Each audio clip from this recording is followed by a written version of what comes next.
ഞാനെങ്ങാനും മരിച്ചു പോയാ നീ എന്തു ചെയ്യും? റസൂലുള്ളാഹിയുടെ വാപത്തി പിടിക്കുകയാണ്. മുത്തുനബിയുടെ വാപത്തി പിടിച്ചിട്ട് പറയുന്നു, നബിയേ, തമാശയ്ക്ക് പോലും അങ്ങനെ പറയല്ലേ നബിയേ, തമാശയ്ക്ക് പോലും അങ്ങനെ പറയല്ലേ നബിയോ. അത് താങ്ങാൻ കഴിയാത്തതാണ്. ആയിഷാ ബീവിക്കത് താങ്ങാൻ കഴിയാത്ത കാര്യമാണ്.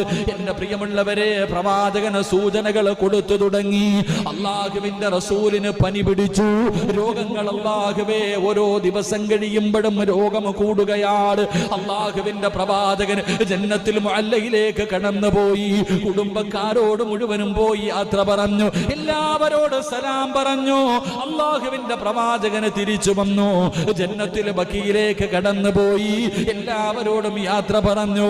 തന്റെ ഭാര്യമാരോട്, തന്റെ മക്കളോട്, മരണപ്പെട്ടവരുടെ ഖബറിന്റെ ചാരത്ത് ചെന്നിരുന്ന് ദുആ ചെയ്തു. ഓരോ ദിവസം കഴിയുമ്പോഴും പ്രവാചകന് രോഗം ഇങ്ങനെ കൂടുകയാണ്.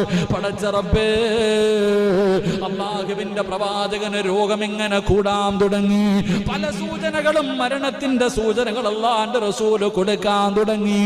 അവസാനം എന്റെ പ്രിയപ്പെട്ട സഹോദരങ്ങള്, അല്ലാഹുവിന്റെ പ്രവാചകന് രോഗം കൂടിയിട്ട് എഴുന്നേക്കാൻ കഴിയാത്ത അവസ്ഥയായി. അല്ലാഹുവേ, അതാ ബാങ്ക് വിളിച്ചു കഴിയുമ്പോ ഒരു ദിവസം രോഗം പിടിച്ച് കിടക്കുന്ന പ്രവാചകന്റെ വീടിന്റെ മുന്നില്